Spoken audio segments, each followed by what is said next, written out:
Hey guys, welcome to Game Time. This is Super089 here, and as most of you know, the big news this week is Mists of Pandaria, the latest expansion pack to World of Warcraft, has finally released. So what better way to celebrate Mists of Pandaria than to play Star Wars: The Old Republic, right? Right? Does that make sense? Well, sadly, I haven't yet purchased a copy of Mists of Pandaria. I plan to do so fairly soon, probably within the next 3 or 4 months. I'd like to get my hands on a copy, but for now, we're going to do the thing that makes the most sense if we're not going to play Mists of Pandaria. We're going to talk about Star Wars: The Old Republic today, and I've already done a first look video. This is actually going to be me talking about whether or not Star Wars: The Old Republic should be considered a failure. For those of you that have been living under a rock for the past, I don't know, half a year now, Star Wars: The Old Republic was considered one of the most hotly anticipated MMORPGs in recent memory. In fact, I can't even think of another MMORPG that had more hype surrounding it than Star Wars: The Old Republic. I mean, just think about it. It's a game released by BioWare, and until the release of Dragon Age 2, which kind of turned some heads, BioWare had never released a mediocre game. Every single game that BioWare ever put out was just almost a genre-defining experience, from Baldur's Gate all the way to the first Dragon Age. And then you factor in, hey, it's Star Wars. In particular, it's Star Wars Knights of the Old Republic. Star Wars being one of the most popular IPs of all time, and Knights of the Old Republic being one of the greatest, considered to be one of the greatest video games of all time, and also considering throwing in a hefty dose of World of Warcraft, and you had yourself a winning formula right there. Well, this game released in last December, and there was a huge number of players that filled its servers. I think upwards of 2 million, 1.7 million, somewhere around there actually played the game at its peak. And unfortunately for BioWare, things didn't quite go as planned. There were numerous layoffs within the company. The subscriber base has slowly dwindled down. There have been a couple of rounds of server mergers since then. And so this has led many people to dub Star Wars: The Old Republic as the TOR, so to speak, which is an obvious reference to the Titanic, the previously considered unsinkable passenger liner. And I'm here to talk about whether or not that's really a warranted comparison. Did Star Wars: The Old Republic, or let me say this, is Star Wars: The Old Republic a failure? Well, I think to truly answer that question, you have to ask yourself, how do you constitute a failure? Is it a success? Do you consider something to be a failure if it is not a success? So by definition, if Star Wars: The Old Republic is not a success, would it be a failure? I don't necessarily think so. I don't think you can look at things into such a black and white perspective. I think that the Old Republic certainly was not the success that BioWare hoped it would be, as evidenced by the layoffs and a lot of the negativity surrounding this game. But I also believe that it wasn't a total failure. And here's why I say this. First of all, the game released with a huge number of subscribers, like I said before. We'll go ahead and say 1.7 million. And again, I'm not sure exactly how many people are currently playing Star Wars: The Old Republic. I do believe it's under 1 million. But then again, let's compare other MMOs. Let's look at Rift, for example. Rift is the primary go-to example for what I want to talk about here for this reason. Rift is a game that admittedly did not quite have the resources of BioWare or the sort of the already established fan base that was brought on by the Star Wars IP, but it launched with I want to think that even Rift had 1 million subscribers at its release, and if it didn't, it had several hundred thousand, close to 1 million. But today, Rift probably only has, I think, around 200 to 250,000 subscribers, which to me is a sizable player base. And considering that Rift, Tryon, they're still pumping out content updates, and Rift is actually due an expansion pack this coming November, I would consider Rift to be a solid success, at least in terms of their standards. I don't consider Rift to be a failure simply because it didn't eclipse WoW. Granted, that was the Old Republic's goal, or BioWare's goal, was to become a solid competitor to World of Warcraft. Now, they certainly failed at that goal. Like I said, it's possible to fail at certain things, but I don't consider the Old Republic to be a failure overall. I believe that if you look at a game like Rift and like Lord of the Rings Online before it went free to play, now these are all games that may not have the largest content, I mean, they're not content, but may not have the largest player base, but they're still providing content updates, and there's still an actual development team actively working on the game. Now, this is more than I can say for a lot of MMORPGs, such as Warhammer Online or Vanguard Saga of Heroes, or at least before Vanguard went free to play. And I think that's the key. If Star Wars: The Old Republic, if BioWare, or EA I should say, pretty much decides to wash their hands of the whole Old Republic ordeal and just leaves a skeleton crew around at BioWare to work on the title, and there's rarely ever any content updates, and almost every patch is nothing but bug fixes, then we can talk about the Old Republic being a failure. But as long as the Old Republic is still one of the second or third or even fourth most played MMOs, and as long as it's still pumping out content updates, I just don't see how we could consider it a failure. A disappointment, yes, but a failure, I just think that's a bit negative to consider the Old Republic to be a true failure. So in essence, I actually think it's just too early to really determine who's right and who's wrong. I mean, I used Warhammer Online as an example of a game that I would consider to be a failure, simply because it's pretty much in maintenance mode and the population has dwindled from several hundred thousand or 1 million down to probably less than 100,000 players. But also, Warhammer Online's been out for quite a while. It's been out since 2009, whereas the Old Republic hasn't even been out a full year. If the Old Republic continues to bleed subscribers, it may very well end up like Warhammer. Warhammer actually had some content updates before the game just sort of slipped into maintenance mode, and the same thing could very well happen to the Old Republic sometime in the future. So again, while I'm not ready to say that Star Wars: The Old Republic is a failure, I will at least say that it could really go either way. But I think it's going to depend on the level of commitment EA and BioWare have to their product.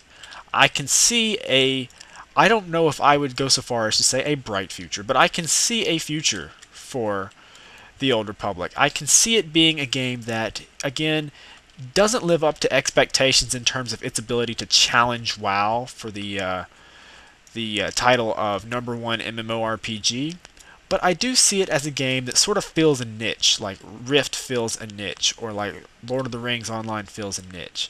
A niche for players that really like the World of Warcraft style of gameplay, but also like some Star Wars thrown in there, or some storylines thrown in there. And I think that it should, as long as nothing, or barring anything catastrophic, any major issues, I certainly believe that the Old Republic will maintain a sizable player base. I believe that if you look at the population trends over time, the drop off in subscribers was pretty big surrounding the Old Republic's release, but I think if you compared that to other MMOs, you would find the same problem. Most all MMOs start off with a huge player base, and they all sort of taper off after a few months, and then only the core players are left. Now, as it just so happens, the core audience is never really as big as the developer would like for it to be, but I think that if you look at the recent population changes, you'll see that the Old Republic's total population has only decreased about 1 or 2 percentage points over the last month, which even if that, which again, that's not really that much at all. And especially, patch 1.4 just hit the other day, which I'm sure brought back some subscribers. I couldn't tell you how many. And I couldn't even tell you anything about the patch. Like, I don't know what bugs it brought. I don't know what it improved. I don't know the answer to those questions. But what I can say, again, like I said before, as long as BioWare and EA stay committed to this project, I believe it will retain a sizable player base. Even if it's only about 250,000 subscribers, I think that's more than enough to make Star Wars The Old Republic a viable alternative to World of Warcraft. Now, for those that have dubbed the game the Tortanic, and for those that seem to have a lot of, or just seem to be spewing a lot of negativity, some of it founded, some of it unfounded towards this game, I think that, again, sort of like the case with Diablo 3 and Blizzard, I think that if enough people have something negative to say about something, it's just going to catch on regardless of whether it's actually true or not. And I think in a lot of ways that's what happened to the Old Republic. You had a lot of people complain about things that were just silly, and other people kind of picked up on that and complained about them as well. Case in point, space combat. I do not think that the Old Republic really needed space combat, or at least it didn't need space combat at the expense of the ground-based combat game. I've never thought of Star Wars as being based off of its space combat. Yes, it had space combat sequences in the movies, but I never really thought they were central to the story. So, when the Old Republic announced that they were not going to have, or when BioWare announced that the Old Republic would not have freeform space combat, I really wasn't that surprised. Surprisingly, though, a lot of people were extremely upset over this. They said, well, I don't understand, how could you have an MMO in the Star Wars universe and not have freeform space flight? Which, I'm sure it was I'm sure it caught BioWare surprise as it caught me by surprise, because not even the original Knights of the Old Republic had freeform space flight, and the space flight it did have was just a little turret minigame where you could shoot down, I'm going to say TIE fighters, even though they look like TIE fighters, but they were from a different time period. We could just shoot down TIE fighters. And everybody was okay with that. And so I think it's just an example of maybe BioWare misunderstood their audience a little bit. But again, I think that also the player should understand the game itself. Meaning that I don't think the MMO version of KOTOR should be expected to have space combat. If it has space combat, that's great. But I don't look at space combat as a prerequisite to the game. I don't take it for granted because none of the KOTOR games even had space combat, so I didn't expect this one to. And I've also heard some things about the chat window. Oh, well, the Old Republic is a failure because there are no chat boxes above, or chat bubbles. There are no chat bubbles.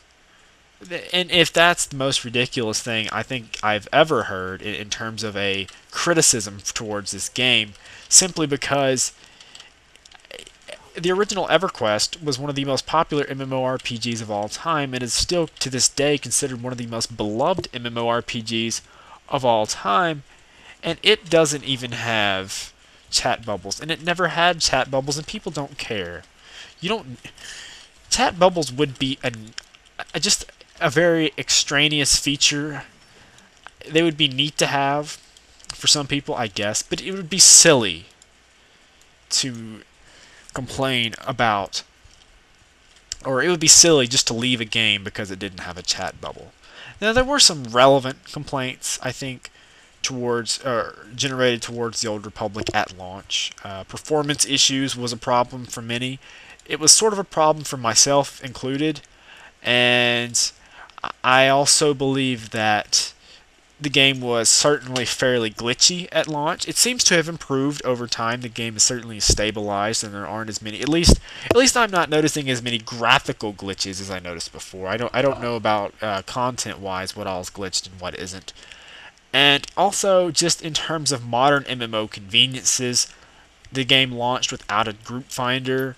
You couldn't even tell, and I still don't. Well, I'll just go ahead and say the guild functionality was extremely limited. A lot of people felt like the Old Republic launched with features, or basic features, of an MMO that were just completely missing from the game. And I sympathize with that. I believe that it also did, and that's one of the reasons why it was sort of a disappointment to me. And I understand you if that's why you left the game, if you simply said, well, because it lacks the features that I want out of an MMO. Because personally, I played the Old Republic when it first came out, and I quit playing not long after that. I played for like a month, got to level 50, and then quit.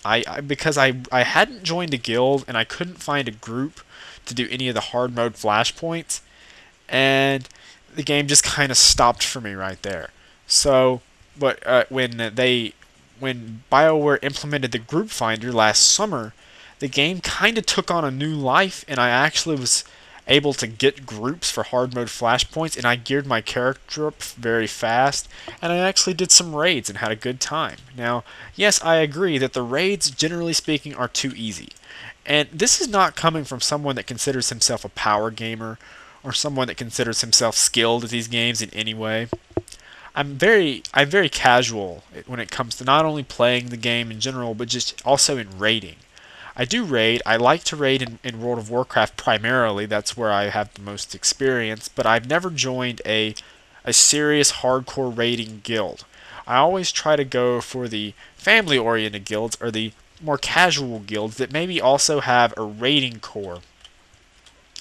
So, a lot of times I never get to see the bleeding edge of raid content, but that's okay because an MMO is more than raiding to me. But Star Wars: The Old Republic, I thought the raids were too easy, meaning that I went through the very first. Now, again, the first tier of raids were the only raids I actually did. I have not done I had not done the last tier, and I believe with patch 1.4 there's a brand new tier of raiding, and I have not done those, obviously.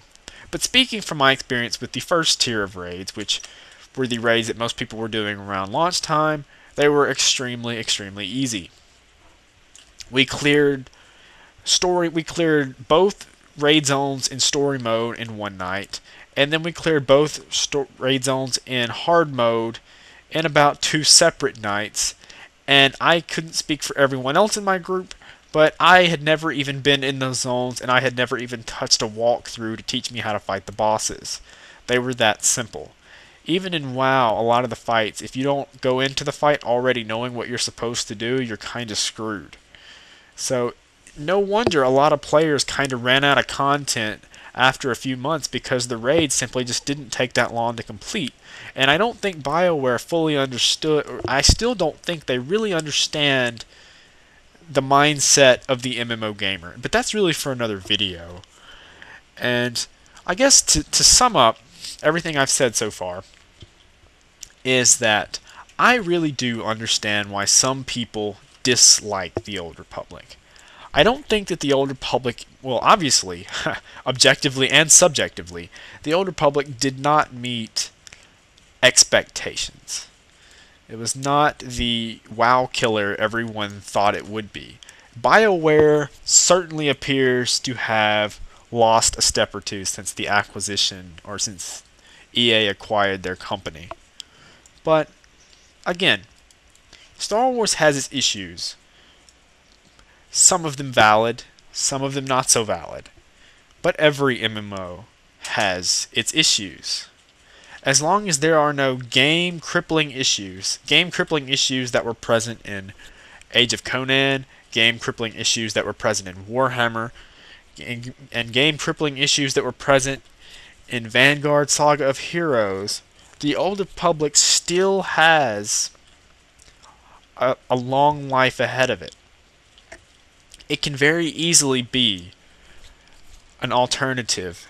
Maybe not a true competitor, but it can be an alternative to World of Warcraft. Just like Rift, or just like Lord of the Rings Online, or just like EverQuest 2. These are all games that do not have near the subscribers, or even in some cases, especially the case of EverQuest 2, do not have the developer support of a World of Warcraft. These are games that people that have a dedicated player base that have supported them over the years and have allowed them to continue to update their game and to provide new content for players despite their not being the most popular game, despite their not having a million subscribers, and despite their companies not making money hand over fist with their product. So I do believe that when people consider Star Wars The Old Republic to be a failure, it's generally premature. Premature because it's going to take probably at least a year, maybe even more than that, to truly see where this game is headed. Right now, I think certainly it could go either way. My money is on a moderate success. I believe it will. I believe it already has, in a sense, stabilized its population, and I think it will continue to do so. And I think that the game will achieve a moderate amount of success as a free-to-play title. I do believe that BioWare and Star Wars: The Old Republic fans in general will have to modify their expectations in terms of the type of content they expect to get out of the game, and both the frequency of the content they get out of the game. But again, I do believe that it has a future. And for the people that love the Old Republic, or the people that love Star Wars in general and want to play an MMO, I do recommend you try out Star Wars: The Old Republic. Don't listen to a lot of the negative talk. I truly believe that if you compare the Old Republic to a lot of other MMOs side by side, I think that you'll find that a lot of the core features, really important features, are not all that different depending on, or from MMO to MMO. So again, try it with an open mind, and you might actually be surprised. Well, that's all the time I have for this week. I hope you've enjoyed the video. If you'd like to comment, and please let me know what you think. I've laid the groundwork for how I believe, but I'd also like to know what you guys think. Do you guys think Star Wars: The Old Republic is a failure? Let me know why. Do you guys think it's a success? Let me know why. Or if you agree with me and think that it's not necessarily a success but not necessarily a failure, let me know in the comment box below. Otherwise, I'll see you guys next week.